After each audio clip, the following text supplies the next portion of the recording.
नमस्कार मित्रों, आज हम एक भाषा से संबंधित महत्वपूर्ण पहलू पर बात करने वाले हैं, जिस पर बात करना बहुत आवश्यक है और हमें इस बात को समझना बहुत आवश्यक है कि किसी भी प्रकार की अगर हम परीक्षा की तैयारी करते हैं तो उसमें भाषा का महत्वपूर्ण योगदान होता है और हम जिस माध्यम से किसी परीक्षा की तैयारी करते हैं उसमें उस माध्यम की जो भाषा होती है, जो हमारी अभिव्यक्ति की भाषा होती है, उसका महत्वपूर्ण योगदान होता है। तो ये समझने वाले हैं कि आज हम हिंदी माध्यम तथा अन्य जितना भी क्षेत्रीय भाषाएँ हैं, जो 8वीं अनुसूची में सम्मिलित है, चाहे तेलुगु, तमिल, मराठी, गुजराती, मलयालम या असमिया, उड़िया, जो भी भाषाएँ 8वीं अनुसूची में सम्मिलित है, 22 भाषाएँ, तो उनको मतलब आधिकारिक मान्यता मिली हुई है, उनसे मतलब वो परीक्षा देने की। तो आप किसी भी परीक्षा की यदि तैयारी कर रहे हैं, तो इन क्षेत्रीय भाषाओं के माध्यम से भी आप परीक्षाओं को उत्तीर्ण कर सकते हैं। तो ये हमें समझना बहुत आवश्यक है कि हमें जो भाषा के आधार पर एक प्रकार की पूर्वाग्रही सोच है, इसको मतलब समझना बहुत आवश्यक है। कुछ महत्वपूर्ण पहलू हैं, जिनको समझना हमें आवश्यक है कि हम किसी भी परीक्षा में भाषा का क्या योगदान होता है। सबसे पहले बात ये इसमें ये समझना बहुत आवश्यक है कि हमें अपनी भाषाओं को अंग्रेज़ी या अन्य किसी विदेशी भाषा से तुलना करके कमतर नहीं आंकना है और उनके प्रति मतलब किसी भी प्रकार की पूर्वाग्रही सोच नहीं रखनी है। जैसे आज हिंदी माध्यम हो गया, अन्य जितनी भी क्षेत्रीय भाषाएँ हो गईं, उनके जो माध्यम के से तैयारी करने वाले छात्र होते हैं, कहीं न कहीं एक प्रकार की उनके मन के अंदर एक पूर्वाग्रही सोच होती है। वो मतलब अनावश्यक रूप से अपनी भाषा को, जिस भाषा में वो तैयारी कर रहे हैं किसी भी परीक्षा की, उसको मतलब अंग्रेज़ी या अन्य विदेशी भाषाओं से मतलब वो तुलना करके कमतर आंकने लगते हैं। जो चीज़ें बहुत मतलब गलत हैं और एक प्रकार की ये पूर्वाग्रही सोच है। हमें मतलब अगर हम किसी भी परीक्षा की तैयारी कर रहे हैं अपनी मातृभाषा या क्षेत्रीय भाषा या जो जिस भाषा को आधिकारिक मान्यता मिली हुई है वो परीक्षा देने के लिए, उस भाषा से यदि तैयारी कर रहे हैं तो हमें सबसे पहले ये पूर्वाग्रही सोच त्यागना बहुत ज़रूरी है कि भाषा केवल एक ज्ञान प्रकट करने का माध्यम होती है, न कि ज्ञान होती है। इसलिए हम अपने क्षेत्रीय भाषाओं का तुलना अंग्रेज़ी या अन्य किसी विदेशी भाषा से करके अपने आप को कमतर नहीं आंकना है, एक बात। फिर दूसरी बात, यदि हम किसी क्षेत्रीय भाषा से किसी परीक्षा की तैयारी कर रहे हैं, तो हमें कुछ महत्वपूर्ण पहलू हैं जिन पर ध्यान रखना आवश्यक है। उसमें जैसे पहला यही है कि हमें देखना है कि उस भाषा में हम जिस भाषा में किसी परीक्षा की तैयारी कर रहे हैं, उस भाषा में उस परीक्षा के लिए अध्ययन सामग्री उपलब्ध है या नहीं। ये चीज़ें मतलब ध्यान रखना आवश्यक है। फिर तीसरी बात ये ध्यान रखना है कि उस भाषा में हम जिस परीक्षा की तैयारी करना चाहते हैं, उस परीक्षा में जो अभिव्यक्ति की जो महत्व होता है, यानी यदि लिखित परीक्षा होगी तो उसमें भाषा का महत्वपूर्ण योगदान होता है। तो हमें समझना बहुत आवश्यक है कि हम जिस भाषा से किसी परीक्षा को उत्तीर्ण करना चाहते हैं, क्या हमारी उस भाषा को लेकर पकड़ कैसी है और हम उस भाषा में अपने विचारों को ठीक ढंग से व्यक्त कर पा रहे हैं या नहीं, ये बातें मतलब समझना बहुत आवश्यक है। और इसके अलावा इसमें मतलब निष्कर्ष रूप में यही कह सकते हैं कि यदि आप हिंदी माध्यम से या अन्य क्षेत्रीय भाषाओं से जिनको आधिकारिक मान्यता मिली हुई है परीक्षा देने के लिए, चाहे वो तेलुगु, तमिल, मराठी, गुजराती, मलयालम, उड़िया, असमी या संस्कृत हो, जो भी हो, जो 22 भाषाएँ हैं 8वीं अनुसूची में सम्मिलित हुए हैं, जिनको आधिकारिक मान्यता मिली हुई है विभिन्न प्रकार की परीक्षाओं को देने के लिए, उनके माध्यम से यदि हम तैयारी कर रहे हैं किसी भी परीक्षा को, तो हमें एक बात हमेशा ध्यान रखनी है कि किसी भी प्रकार से पूर्वाग्रह से ग्रसित नहीं होना है। अपने आप को मतलब भाषा के आधार पर कमतर नहीं आंकना है।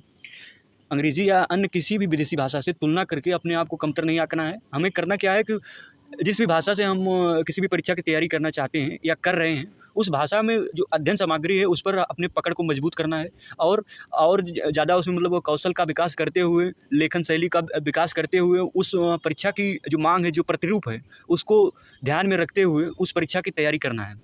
और जहाँ तक बात रही अंग्रेज़ी या अन्य विदेशी भाषा की, तो बात सही है कि आज वैश्विक परिदृश्य को देखते हुए काम भर का अंग्रेज़ी या अन्य किसी विदेशी भाषा को सीख लेना है, लेकिन ध्यान ये रखना है अंग्रेज़ी या अन्य किसी विदेशी भाषा को आवश्यकता से अधिक महत्व देकर उसको महिमा मंडित करके अपने आप को दीनहीन की भावना से नहीं देखना है, यानी कमतर नहीं आंकना है। क्यों? क्योंकि अंग्रेज़ी या कोई अन्य विदेशी भाषा केवल एक भाषा है, न कि ज्ञान है। English is only language, English is not knowledge. तो ये बातें हमें ध्यान रखना बहुत आवश्यक है कि हमें अंग्रेज़ी या अन्य किसी विदेशी भाषा से तुलना करके अपने आप को कमतर नहीं आंकना है। हम जिस भी भाषा में किसी भी परीक्षा को उत्तीर्ण करना चाहते हैं, तो उस भाषा में हमें पकड़ को और मजबूत करना है और अध्ययन सामग्री को की उपलब्धता को ध्यान में रखते हुए तैयारी को क्रमागत रूप से और आगे बढ़ाते हुए उस परीक्षा के लिए तैयार होना है। और उत्तीर्ण करना है। ये बातें ध्यान रखना आवश्यक है। इसलिए हमें किसी भी भाषा के प्रति पूर्वाग्रही सोच नहीं रखना है, खासकर विदेशी भाषाओं को लेकर। और इसके बाद इसमें जो चुनौतियाँ हैं उसमें मतलब 3 ही चुनौतियाँ, मुझे ऐसा लगता है कि 3 चुनौतियाँ हैं, खासकर क्षेत्रीय भाषाओं से किसी भी प्रकार की परीक्षा को उत्तीर्ण करने के लिए। एक, हमें पूर्वाग्रही सोच नहीं रखना है। दूसरी, हमें उस भाषा में देखना है कि अध्ययन सामग्री उपलब्ध है या नहीं। और तीसरा ये देखना है कि उस परीक्षा का प्रतिरूप क्या है। यदि उस परीक्षा के में लिखित परीक्षा का अधिक महत्व होगा, तो हमें ये बातें ध्यान रखना आवश्यक है कि हम जिस भाषा का चयन कर रहे हैं, जिस भाषा में हम किसी परीक्षा को उत्तीर्ण करना चाहते हैं, उस भाषा में हमारी अभिव्यक्ति कैसी है, हम उस भाषा में अपने विचारों को बेहतर ढंग से व्यक्त कर पा रहे हैं या नहीं। ये 3 महत्वपूर्ण बातें हैं। मुझे ऐसा लगता है इन 3 बातों को अगर हम ध्यान रखें तो चीज़ें बेहतर होंगी और क्रमागत रूप से आगे बढ़ते हुए किसी भी परीक्षा की तैयारी कर सकते हैं। लेकिन आज के समय में भी खासकर हिंदी माध्यम को लिया जाए तो इसमें भी काफ़ी ज़्यादा विस्तार हो रहा है। अध्ययन सामग्री की उपलब्धता धीरे धीरे बढ़ रही है।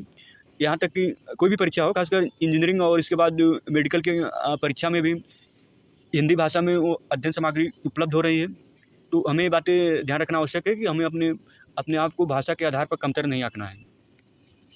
और फिर इसके बाद ये भी ध्यान रखना हमें आवश्यक है कि जो अध्ययन सामग्री है उसका मतलब वो क्रमागत रूप से व्यवस्थित ढंग से उसका विकास किया जाना भी बहुत आवश्यक है।